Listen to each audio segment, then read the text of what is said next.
Yang kedua, kalau kita baca ayat Al-Quran, tujuan puasa itu kan la'allakum tattaqun. Tapi mudah-mudahan tattaqun yang kita capai itu berada pada kualitas yang bagus, yaitu yang namanya takwa haqqa tuqatih, takwa yang sesungguhnya. Pencapaian takwa yang sesungguhnya tidak semua orang bisa berhasil, tergantung daripada kualitas ibadah puasa yang dia lakukan. Kadang ibadah puasa membersihkan diri kita dari dosa, tapi ibadah puasa juga bisa menjadikan kita memiliki karakter. Kalau sekedar ibadah puasanya panca inderanya sudah berpuasa dari hal-hal yang tidak dibenarkan oleh Allah, karena saum itu bahasa Arab, bahasa Indonesia sebenarnya adalah menahan diri. Terjemahnya ke bahasa Indonesia itu menahan diri. Menahan diri dari segala sesuatu yang tidak diridai oleh Allah Subhanahu wa Ta'ala. Maka kalau panca inderanya yang berpuasa, maka bersih dia dari berbagai dosa. Kalau panca inderanya tidak berpuasa, dia capek saja berpuasa walaupun tidak berdosa. Saya kira kita berada pada tatanan ini. Tetapi kalau pikirannya, keinginannya, nawaitunya, rencananya, tidak ada sesuatu yang bersentuhan dengan yang tidak baik, maka yang berpuasa itu adalah batinnya. Dan itulah yang bisa menciptakan karakter takwa. Sebab keinginan itu mulai dari pikiran, hasrat keinginan. Karena itu sasaran puasa sebenarnya adalah syahwat. Mari kita lihat sasarannya. Syahwat dibagi 3. Pertama namanya syahwat farjiyah. Farjiyah itu seksual. Selama Ramadan kan tidak boleh kalau siang hari. Terkendali boleh dilakukan pada malam hari. Itu farjiyah. Hubungan hasrat kepada lawan jenis. Setiap ada itu, selalu setan mau nempel. Sebab Nabi kita mengatakan, hanya satu pintu setan memasuki manusia, keinginannya. Yang lain tidak ada. Karena itu sasaran utamanya adalah keinginan. Atau syahwat, dalam bahasa Arab itu syahwat. Rasanya syahwat farjiyah bagi kita terkendali. Sangat terkendali. Syahwat yang kedua itu namanya syahwat batniyah. Batniyah itu perut. Perut lambangnya ekonomi. Maka bisa kita terjemahkan syahwat ekonomi. Kalau sudah punya satu sepeda motor, kepingin mobil. Rumahnya sudah bagus, tiba-tiba tetangga bikin yang lebih bagus, kepingin juga yang lebih bagus. Itu wajar. Sudah haji 2 kali masih mau jual. Saya ini dibatasi sekarang antriannya 34 semua itu. 34 tahun. Kalau daftar sekarang yang sudah 70 mati.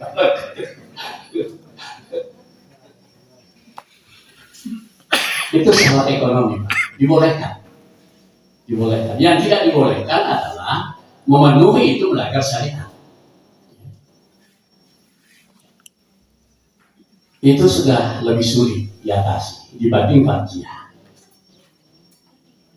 Kemudian yang ketiga, syahwat ananiyah. Egoisme, keakuan. Itu yang paling sulit diatasi. Kalau kita marah, kalau kita tersinggung, kecewa tidak dipuji, berjalan sesuatu kurang mendapatkan pelayanan, lalu semuanya menjadi jengkel, itu keinginan. Itulah yang paling sulit diatasi. Karena itulah maka kuasa tertinggi adalah keinginan dan perasaan pikiran. Kalau itu sudah bisa, maka kita akan memiliki karakter yang sangat bagus. Mudah-mudahan bisa mencontoh Rasulullah Sallallahu Alaihi Wasallam. Kita lihat yang paling mulia menurut kita Muhammad. Bagaimana pergaulannya? Tidak ada egoisme, Pak. Tidak ada. Al-Barzanji menulis, Sayyidina Ja'far Al-Barzanji menulis, Syadidul haya wa tawadu. Memelihara perasaan yang memalukan, jangan sampai timbul rasa malu, wa-tawadu, menghormati semua orang. Dia bergaul, melayani orang-orang miskin. Wa yamsi khalfa ashabi, berjalan kadang-kadang di belakang para sahabatnya. Dia pemimpin. Kalau kita kan selalu di depan, Nabi kadang-kadang jalan dulu, dia di belakang. Syadidul haya wa tawadu, yakhsikuna Allahu, dia membersihkan sendiri sepasang sandalnya, menjahit sendiri bajunya. Dan yang kedua, bagaimana dia menjaga rasa jenuh orang sehingga wayak suruh kutabal jum'iyah wa yudilus salata wayak suruh kutabal jum'iyah. Dia memperpanjang salatnya, karena kalau orang salat itu pasti nggak ngantuk. Wayak suruh kutabal jum'iyah, memperpendek khutbahnya. Kenapa? Kalau panjang khutbahnya jamaah ngantuk. Jika terlalu panjang itu menjalinan. Itu karakter. Tidak ada rasa sombong, rasa kepingin dipuji, rasa dilayani pada dia seorang nabi. Jadi yang paling sulit itu adalah egoisme. Nah, kalau sudah seperti itu, maka sampailah kepada ya ayyuhallazina amanu taqullaha haqqa tuqatih. Kalau keinginan terkendali, maka seluruh perintah Allah bisa dilaksanakan. Seluruh larangan Allah tidak bisa dilaksanakan. Itu takwa yang sesungguhnya. Cuma ukuran takwa yang sesungguhnya itu adalah ketaatan.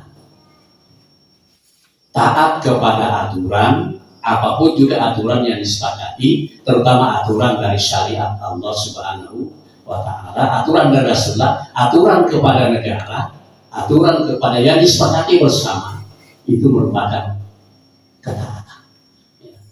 Jadi inti ketakwaan. Yang kedua, takwa yang sesungguhnya itu nggak cerewet. Kalau sudah yakin itu benar, jalan. Nggak cerewet. Contoh yang paling konkret, Ibrahim punya anak pertama dari istri kedua. Istri kedua belum punya anak. Istri pertamanya nggak punya anak. Dia agak cemburu, sedikit terganggu. Tapi itu jalan syariat. Allah perintahkan Ibrahim bawa istri di padang Masyar, berhari-hari situ dibawa tenda. Jadi dikatakan pangkuan Ismail atau hijr Ismail, di situ tendanya. Makanya situ makmur karena di situ Ibrahim dipangku ibunya. Setelah beberapa hari ada perintah Ibrahim balik. Maka baliklah Ibrahim. Waktu mau balik, istrinya tanya, kenapa saya ditinggal? Gak bisa jawab. Bisa kita bayangkan, istri ditinggal di padang pasir, gak ada orang, gak ada sumber air, gak ada tanam-tanaman, ditaruh di tenda yang Ibrahim gak bisa jawab. Diam aja. Sampai pada akhirnya hajat tanya, apa karena perintah Allah? Iya, perintah. Nah kalau perintah Allah, silakan. Saya rela ditinggal. Akhirnya itu menjadi kota akibat usaha Hajar mencari makanan tumbuh air. Jadi anaknya dari tendanya dibawa keluar mendekati bukit sehingga Zam-Zam itu antara Hijr Ismail dan Bukit Swafa. Dewasa Ibrahim diperintah lagi. Jadi Nabi itu berjalan karena perintah. Temui anaknya sudah remaja. Bisa jadi. Sudah asik bergaul di tengah-tengah masyarakat begitu, kan ada perintah lagi. Sembelih anakmu. Disampaikan ke anaknya bilang apa? Pakmal ma tu'maru satajiduni insyaallah. Laksanakan ayah, saya sabar. Apakah dia pernah tanya kenapa saya disembelih? Itu simbol ketakwaan. Kita tidak merasa akan sanggup seperti itu, tapi minimal kita tidak cerewet menjalani itu. Kalau memang sudah aturannya kita laksanakan. Tetapi Bapak Ibu sekalian, takwa yang sesungguhnya itu memelihara keseimbangan antara hablum minallah wa hablum minannas. Ibadahnya tetap terpelihara bagus, hablum minannasnya menjadi bagus. Lalu yang kelompok bagus ini kita kembali kepada Al-Quran. Al-Quran mengatakan dalam berbagai ayat bahwa manusia itu terbagi kepada dua kelompok dengan koridor yang berbeda. Ini bisa dibaca di dalam surah Al-Balad. Di tengah-tengah Al-Balad itu ada kalimat wahadainahun najdain. Bukankah kami sudah berikan dua jalan atau dua koridor? Falak tahamal akabah, kenapa tidak mengambil koridor yang sulit dan mendaki? Artinya menjadi orang baik itu perlu perjuangan. Kalau tidak mau seperti itu, masuk koridor kiri. Wahadainahum najdaini falak tahamal akabah, kenapa tidak mengambil jalan yang sulit dan mendaki? Wama adraka mal akabah, inilah kriterianya orang ashabul yamin. 5 kriterianya baru Allah mengatakan itulah kelompok kanan. Apa kriterianya? Pakura kabah. Salatnya bagus, ibadahnya bagus, pergaulannya secara manusia adalah pakura kabah. Menghindari sifat perbudakan. Perbudakan tidak ada, tapi masih bisa terwujud dalam pergaulan manusia bagi orang-orang yang punya posisi strategis penting berwibawa, sangat mungkin memperbudak orang lain. Maka hilangkanlah sifat memperbudak orang. Kadang juga ada suami memperbudak istri. Baca aja di berbagai berita, ada suami karena kesulitan ekonomi memaksa istrinya melacurkan diri, itu ada. Tapi ada juga istri memperbudak suami. Pokoknya suami tidak dihargai sama sekali dan suaminya tidak berani. Ada. Maka yang pertama yang bisa masuk dalam ashabul yamin adalah orang yang tidak memiliki sikap memperbudak orang. Lebih bagus melayani daripada terlalu dilayani. Walaupun kita punya level masing-masing. Kalau seorang bos itu melayani anak buah, biasanya anak buahnya keberatan. Anak buah selalu mau melayani bos. Tetapi minimal jangan memperbudak anak buah. Minimal. Pakura kabah. Au itu amun zi masbaba, yatiman za makraba, au miskinan za makraba. 3 berturut-turut. Memikirkan kesejahteraan, bahasanya itu amun, memberi makan kepada orang banyak pada saat terjadinya satu kondisi yang sulit. Mungkin kalau tidak perlu contoh, waktu kasusnya goreng tadi, ada yang meninggal di Samarinda, 2 orang antri. Itu masuk kalimat itu. Itu amun zi masgaba, pada saat kondisi sulit maka kasihkan makanan. Artinya berikan bantuan. Sebab kondisi begitu ada 2 kelompok. Ada kelompok yang membeli banyak kemudian disimpan lalu jual mahal. Itu ada. Kalau kita bicara ilmu fikihnya Islam itu haram. Nimbun supaya naik baru dijual itu mulai niatnya sudah haram. Tapi ada beberapa teman yang punya uang tuh beli banyak-banyak, walaupun kadang-kadang dicegah, tapi niatnya justru dikasihkan. Itu saya alami kemarin Pak. Saya masuk di mall, saya beli gula 10 kilo, beras 5 karung yang 5 kilo, saya beli minyak goreng 10, masing-masing 10, nggak boleh. Mungkin takut dijual. Aja saya bilang bosnya, ini coba kamu jual 10, aku mau saya jual. Saya mau kasihkan beberapa teman yang saya tahu kesulitan. Akhirnya bosnya bilang, silakan Pak.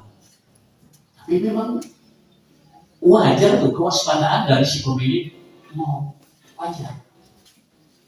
Karena ada orang yang memang beli kemudian dijual, tapi niatnya beli 10 untuk dibagi. 5 orang diantaranya tukang bersih masjid Islamic Center, dimana keluar. Alhamdulillah saya berhasil. Nah itu termasuk amun zi masdawa. Yatiman za makraba atau memikirkan bagaimana biaya hidup para anak yatim yang memiliki kekerabatan dengan kita. Kalau semua orang berpikir begitu, anak yatim terayomi.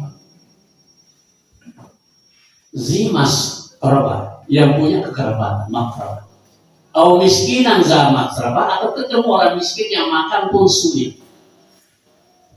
Itu artinya amal sosial itu harus diutamakan kalau mau masuk ashabul yamin.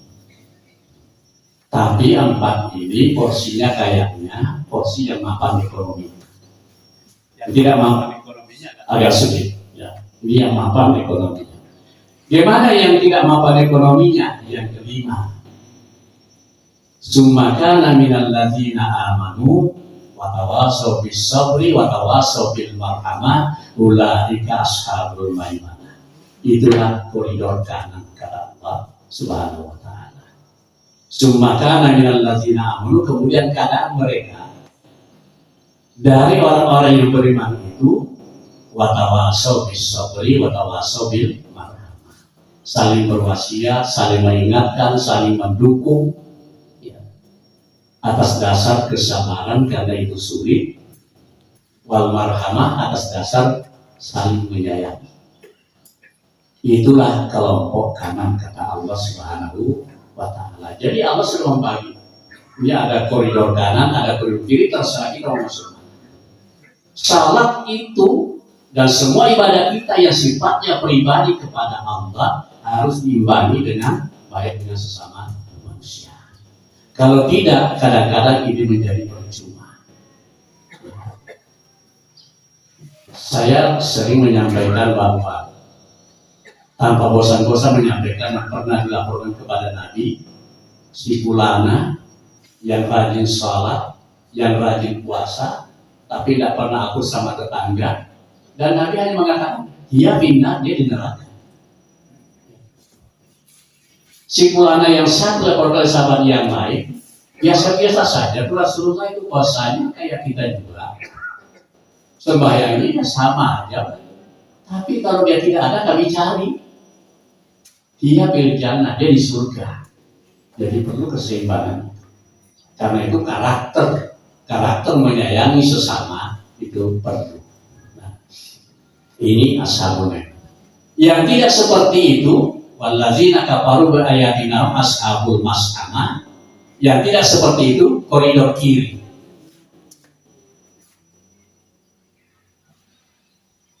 Bahaya ini. Alaihim narum musalah. Kepada kelompok kiri itu adalah tempatnya narum musalah, neraka yang hati-hati gitu. Ya. Baik. Nah, saya lanjut kepada ayat Ya ayyuhallazina amanu taqullaha haqqa tuqatih. Kalau sudah haqqa tuqatih seperti itu, maka lanjutannya mengatakan wala tamutunna illa wa antum muslimun. Jangan sekali-kali pakai tasdid nun, itu menunjukkan jangan sekali-kali. Wala tamutunna, tas itu menunjukkan penekanan luar biasa. Illa wa antum muslimun, kecuali kalau kamu, jangan sekali-kali kamu meninggal kecuali kamu dalam keadaan muslim. Muslim pengertian pertama orang Islam. Jangan meninggal kecuali kamu beragama Islam. Pengertian yang lebih mendalam adalah orang yang sudah selamat, pasrah batinnya selamat menghadapi sakaratul maut. Kenapa? Karena orang yang seperti ini mendahulukan kehendak Allah. Sejak sepanjang perjalanan hidupnya, dalam hadis kursi ada 4 yang diberikan oleh Allah. Tapi saya menyebut yang pertama saja. Siapapun yang selalu mendahulukan kehendakku, artinya melaksanakan syariat Islam secara benar. Kalau Allah menyuruh kita berbuat santunan kepada orang banyak, bisa kita laksanakan. Niscaya akan kuberikan.